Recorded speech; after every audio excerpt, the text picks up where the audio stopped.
Yesterday, Mohan asked a new question. Is suffering really necessary? The answer is yes and no. If you had not suffered as you have, there would be no depth to you as a human being, no humility, no compassion. Suffering cracks open the shell of ego, and then comes a point when it has served its purpose. Suffering is necessary until you realize it is unnecessary. Suffering has a noble purpose, the evaluation of consciousness and the burning up of the ego. Every individual is born on a certain level of consciousness. The lower the level of consciousness, the more physical he or she is. The higher the level of consciousness, the less physical and more spiritual he or she is.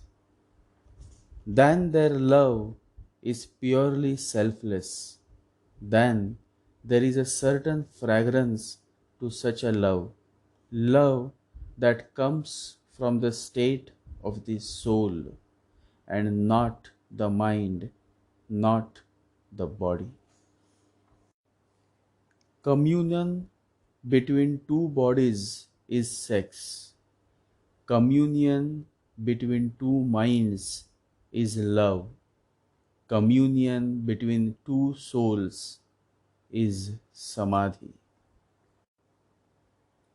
The higher purpose of a meditative soul is to reach the stage where the communion is between the souls, soulmates.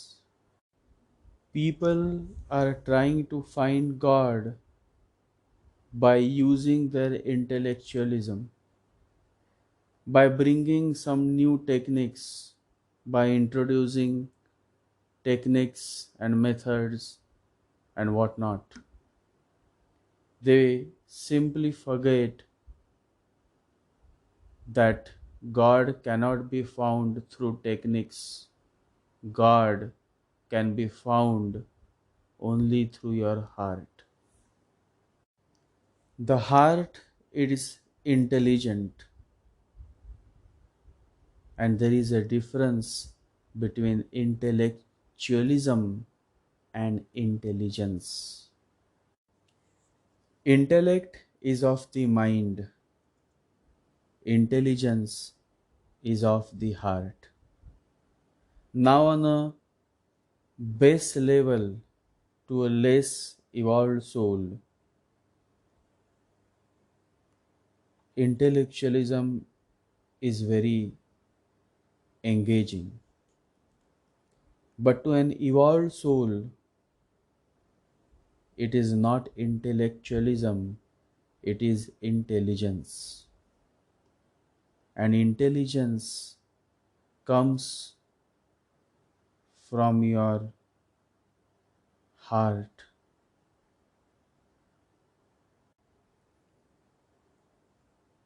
A meditative soul aligns the mind with the heart.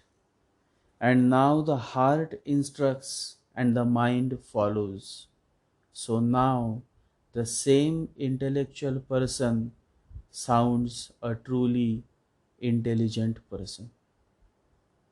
Intelligence is intellect in tune with your heart. When you are tuned with your heart, you are no more just intellectual, you have become intelligent. But how to tune with your heart?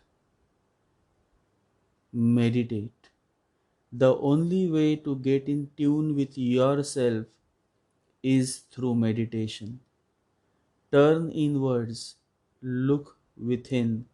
Spend some quality time with yourself, and then, no matter what planets or nakshatras you belong to, after all, the supreme energy is of the benevolent, compassionate Lord, your Master. The energy is the same, the sun is the same, the moon is the same. What is not the same is the receiving capabilities. Every individual receives the energy based on his or her antenna. My purpose is to help you all to fine tune your antenna, and then there is no question of what is luck and unluck. Then whatever comes is His gift, is His blessings, and then can anything ever go wrong in our life?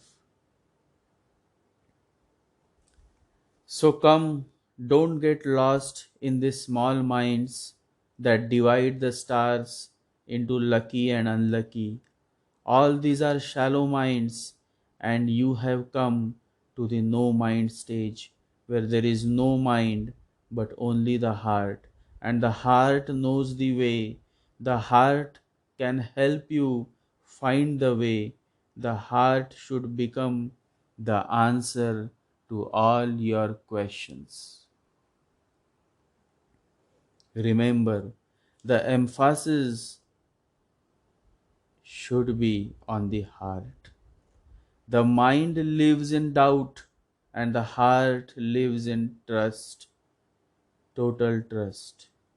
When you trust, suddenly you become centered. Get out of your head and get into your heart. Think less and feel more. There is no hard rule, but shallow people have made rules out of ignorance. With the utter ignorance, they have tried to fit life into a certain rule that is not possible. Life is so large that nobody can trap it, stop it, block it. Life is a flow, it is a river. It never really judges to what comes in between. Life just continues to flow. Life is like a river, it keeps flowing and flowing till it merges into the sea. Nothing can stop the flow of life, but you can enjoy the journey. Human beings are prone to judging, and judging is ugly. Even Jesus says, "Who am I to judge? The matter is between you and God." So why do we judge? There is no rule that can distinguish what is right and what is wrong. It is all situational. The same knife, when used to save your life, becomes a masiha, and the same knife, when cuts your finger, becomes a criminal. So, my dear followers, do not get trapped in judging what is lucky and unlucky, or what is wrong and what is right. For the real truth is only to be found beyond the fields of wrongdoing and right doing. Rules are the outcome of your mind, and you are not the mind. Bhagavan Maharshi says, the nature of the mind is to wander. You are not the mind. You are the self. The self should rise above the mind, and the way to do so is through meditation. Move away from your mind and move towards your heart. Meditate.